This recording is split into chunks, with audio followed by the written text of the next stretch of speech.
we're here. Did we miss anything? We would not presume to begin without you, Ida. Urianger has returned to the Waking Sands, but everyone else is now present. Yes, but for what exactly? We all have duties to attend to, Alphino, so you may dispense with the preamble. Thank you, Élysée. It is the very subject of those duties which compelled me to call this gathering. Though the Warriors of Darkness no longer pose a threat, Eorzea's many troubles demand no less of our attention. And while I stand by the decision to approach each task as we see fit, I fear our effectiveness will ultimately be diminished should we continue to act in ignorance of each other's efforts. Thus, I propose we elect a successor to Minfilia. Not to serve as a fully fledged antecedent, perhaps, but as a coordinator of operations. Is that all?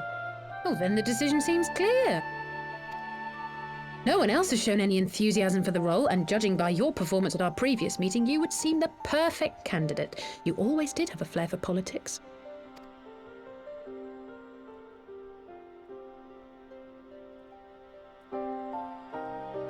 I did not mean to... That was not my intention. As my tenure as commander of the Crystal Braves comprehensively demonstrated, I lack the qualities required for such an office. I would much prefer to remain as I am now, a soldier in the field, so to speak.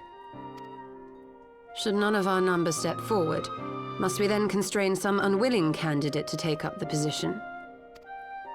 Well, based on merit alone, a certain adventurer would be my choice, though I concede she might struggle to balance her new responsibilities with, let me see, slaying primals, thwarting legatuses, and feeding the orphan poor. Thancred makes a good point. Any who would wear such a mantle would be bound by its obligations. Have we not become sufficiently familiar with each other's methods to act without an overseer? At present, I see no cause to so willingly limit one of our number. Oh my goodness, help! I need some help here!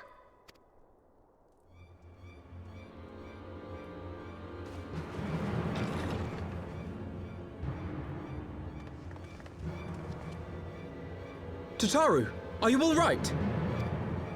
Me? I'm fine. It's this poor girl who just staggered in and collapsed on the floor that I'm worried about. Narco! God, how did... Yashola! Please, you have to help her. Kral, a hand if you would. Let us see about closing these wounds.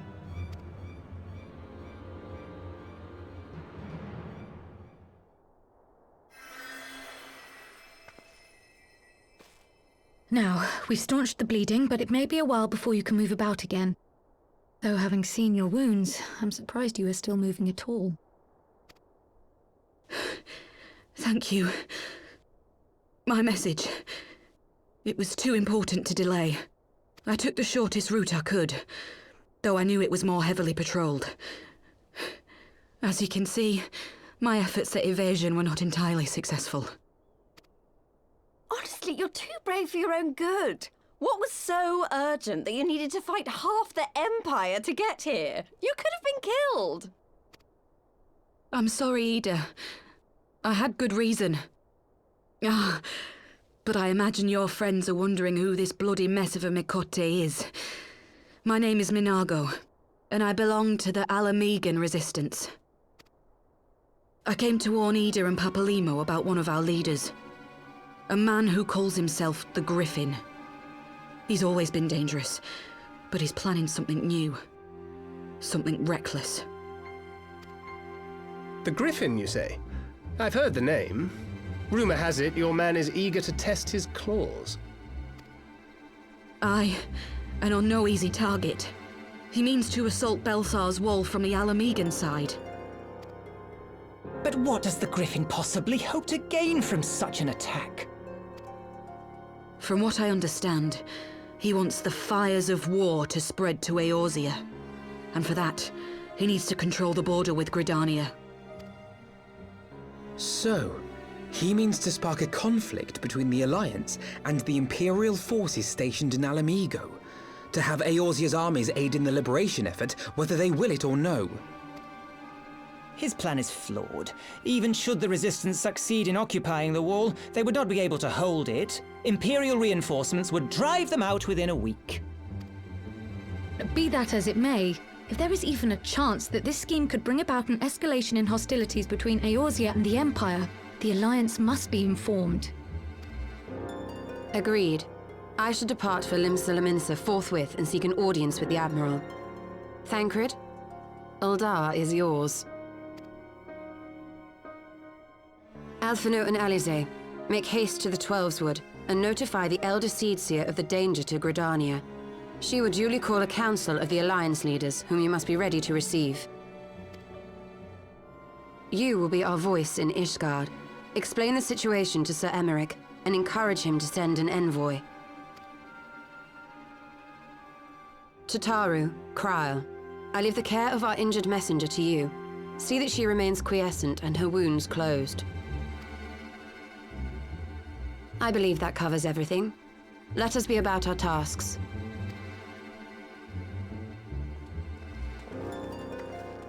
I suspect the ill tidings from Abania will be held as a turning point. The beginning to a bloody end. The business of war was ever conducted with the coin of self-sacrifice.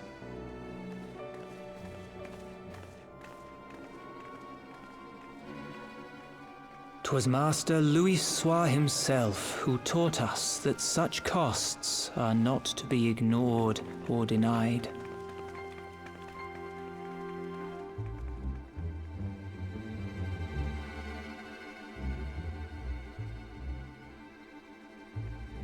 And so, I shall embrace them. When the time comes, I will make my choice, as you will yours.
I bid you welcome, my friends. As you will by now be aware, the Scions of the Seventh Dawn have come into possession of certain intelligence concerning recent developments in the region of Abania. It springs, I am assured, from an unimpeachable source. Is that not so, Master Alphino? Indeed, Elder Seedseer. Our information comes directly from a member of the Resistance's inner circle, and we have no cause to doubt its veracity. This Griffin of theirs is a fool if he thinks he can hold Baelsar's wall against the Empire. When the Imperials move to take it back, they will come in force. And the resulting fighting is all but certain to spill over into the Black Shroud. At the Battle of Cartano, the combined might of 3 grand companies labored to contend with the remnants of but a single Imperial legion. Alone, Gridania would be hard-pressed indeed to hold back the tide, should the Garleans turn their minds from reclamation to invasion.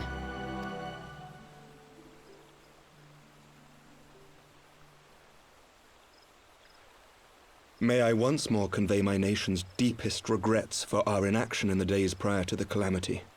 'Tis a stain upon our ledger that I would fain remove.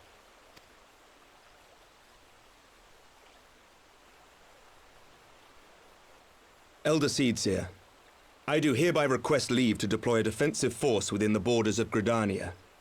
Ishgard's return to the Alliance shall be honored by more than mere ink upon parchment. The Doman people, too, would join any effort that weakens our common foe. We are few, but our most seasoned shinobi are at your disposal. On behalf of my people, I offer you my humble thanks. Gridania welcomes your assistance. It is time we set our contingency plans in motion. Is the Alliance agreed?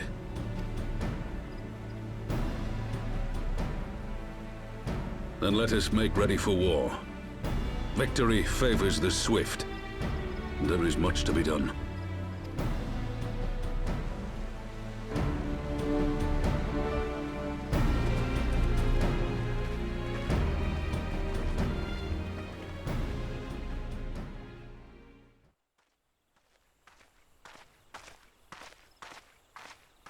The Council knows that Ala Mhigo will not soon be wrested from the Empire, and its decision to bolster the border's defences seems eminently practical. Why then, brother, do you scowl so? I agree that they have chosen the wisest course available. Indeed, the only reasonable one. Yet something feels awry. In making ready for war, is the Alliance not granting the Griffin the very thing he desired? Any attempt to hold the wall is doomed to failure, aye. But I wonder if we have misjudged the prize for which he plays.